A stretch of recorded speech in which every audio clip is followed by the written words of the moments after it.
क्षेत्ररक्षक होता, चेंडू पर्यंत पोहोचला, चेंडूची परती करेपर्यंत धावसंख्येत झालेला बदल स्कोरबोर्ड पाहायला मिळेल तो तब्बल 32 धावेवर. 32 धावा, 2 षटकांचा खेळ झालाय समाप्त. येणारे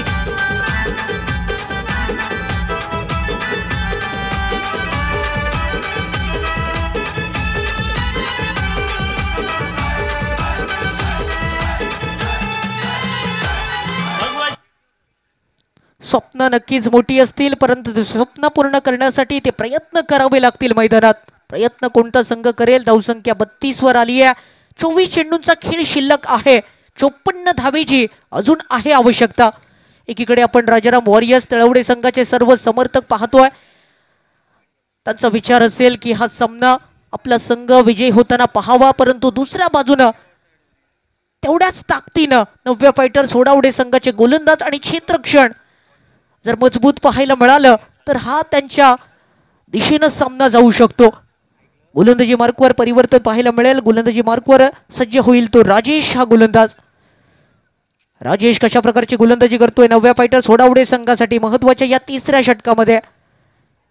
हे षटक खूप महत्वाचं ठरेल, कारण 24 चेंडू 54 धावा आवश्यक आहेत. मोमेंटम कोणाच्या बाजूने जाईल, मॅच मध्ये काय ट्विस्ट होईल? पहिलाच बॉल, पहिल्या बॉलवर आडव्या बॅटनं खेळण्याचा प्रयत्न केला गेलाय. क्षेत्ररक्षक तैनात होते, चांगली क्षेत्ररक्षण केलंय, परंतु फेकी थोडीशी कच्चाळ होती. बॅकअप मिळाला आणि त्यामुळे संभाव्य धोका टळला. धावसंख्या थोडासा एकने बदल होतो. सर्व जबाबदारी जी असेल ती या फलंदाजावर आणि स्ट्रायकर एंडच्या दिशेनं आपण पाहतोय. कॅप्टन ऑफ सिंधुदुर्ग गोपाळ बटा यांच्या बॅटमधून आतापर्यंत या स्पर्धेत बरीचशे धावसंख्या खेळताना आपण पाहिल्यात. चांगला फटका, लोअर फुलटॉसचा चेंडू, फटका फसलाय, चेंडू खाली क्षेत्ररक्षक आलाय आणि ह्यावेळी हा मोठा झेल चिपला गेलाय. मोठा फटका खेळण्याच्या प्रयत्नात गोपाळ बट्टा हे फलंदाज बाद होतील आणि परिणामी धावसंख्या 33 वर थांबलेली. थोडीशी शांतता मैदानाच्या दिशेनं आपल्याला पाहायला मिळते, कारण विरुद्ध संघ आणि त्यांची गोलंदाजी बहरताना आणि त्यामुळे मोठा फलंदाज एका मोठ्या उच्चांकाचा पाठलाग करताना थोडासा अडचणी दिसतोय. 22 चेंडूंचा खेळ शिल्लक, 53 धावेची अजून गरज. हा सामना कोण जिंकेल त्याकडे आपण जाऊया, परंतु तोपर्यंत वळूया आपल्या सुमधुर डीजे कडे.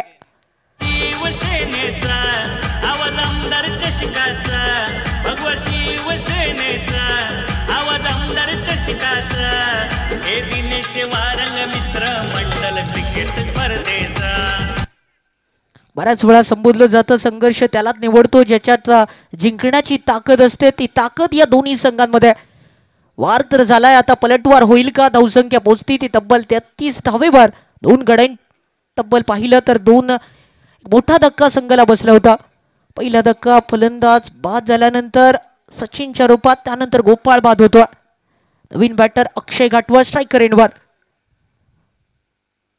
आले आले अक्षय घाटवळ, मोठा फटका खेळण्याच्या नादात अजून एकदा बाद होताना आपल्याला पाहायला मिळेल. आणि हेच दृश्य आपण पुन्हा एकदा Sindhudurga-tennis-cricket.in च्या माध्यमातून पाहायला मिळते.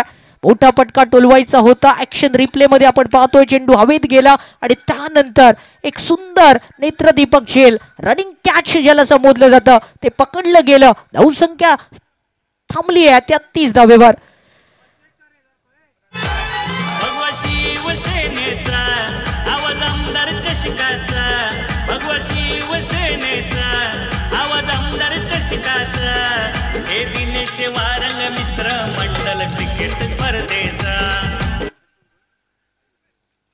बरेचसे खेळाडू आपल्याला पाहायला मिळतात मैदानात आणि मोठा फॅन बेस या खेळाडूंचा देखील आहे. धावसंख्या पोहोचली तब्बल 33 वर. लागोपाठच्या 2 चेंडूवरती सलग 2 सफलता राजेशने आपल्या संघाला मिळवून दिल्या. चांगली गोलंदाजी केली आहे, वर्चस्व दाखवलं आपल्या गोलंदाजीत. मोठा फटका टोलवायचा होता, जेवढी दुरी अपेक्षित होती ती मिळाली नाही फलंदाजाला. नवीन बॅटर मैदानात आले आहेत, साहिल घाटवळ. साहिल घाटवळ आळ्याला मोठा फटका टोलवायचा प्रयत्न, यावेळी हा प्रयत्न फसलाय आणि अजून एक फलंदाज बाद होत. विकेटची हॅट्रिक जी होती ती यावेळी झाली आहे नावे राजेशच्या. चांगली गोलंदाजी, अप्रतिम गोलंदाजी, फलंदाजाला आपल्या गोलंदाजीत अगदी फसवलंय आणि त्याच पद्धतीनं ही चतुर गोलंदाजी कामी आली आपल्या संघासाठी. एकीकडे नव्या फायटर सोडावडे संघाचे जर तुम्ही चाहते असलात तर नक्कीच तुमच्या चेहऱ्यावर ते स्मित हास्य पाहायला मिळतंय, तर दुसरीकडे मात्र थोडस टेन्शन वातावरण यावेळी आपण पाहतोय.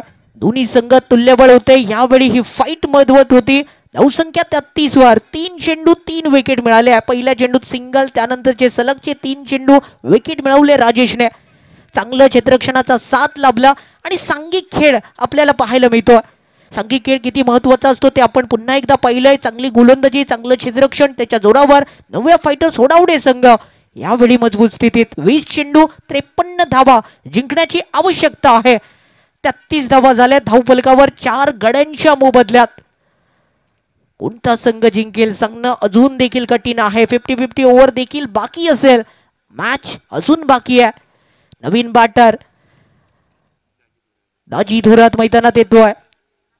प्रेक्षकांच्या गळ्याचा ताईद बनणारा हा खेळाडू आहे. चर्चेचा विषय आहे या स्पर्धेचा. दाजी धुरतची बॅट आतापर्यंत थोडीशी शांत होती. या स्पर्धेत या सामन्यात चालेल का? तो बोलबाला चालेल का? यावेळी बोलबाला करण्याचा प्रयत्न फसलाय. चेंडू खाली, क्षेत्ररक्षक आलाय आणि अशा रीतीनं यावेळी अजून एक सफलता राजेशने आपल्या नावी केली आहे. आपल्या गोलंदाजीचं वर्चस्व दाखवलंय आणि बऱ्याचशा फलंदाजाला आपल्या गोलंदाजीमध्ये नमवलंय.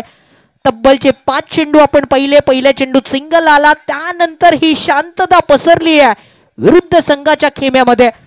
ही शांतता फेलावली गोलंदाज राजेशने. बहारदार कामगिरी आतापर्यंत. पहिल्या चेंडूवरती सिंगल, त्यानंतरचे 4 चेंडू, 4 मोठे मातब्बर खेळाडू अगदी आपल्या जाळ्यात फसल्यात. अफलातून कामगिरी गोलंदाजीची.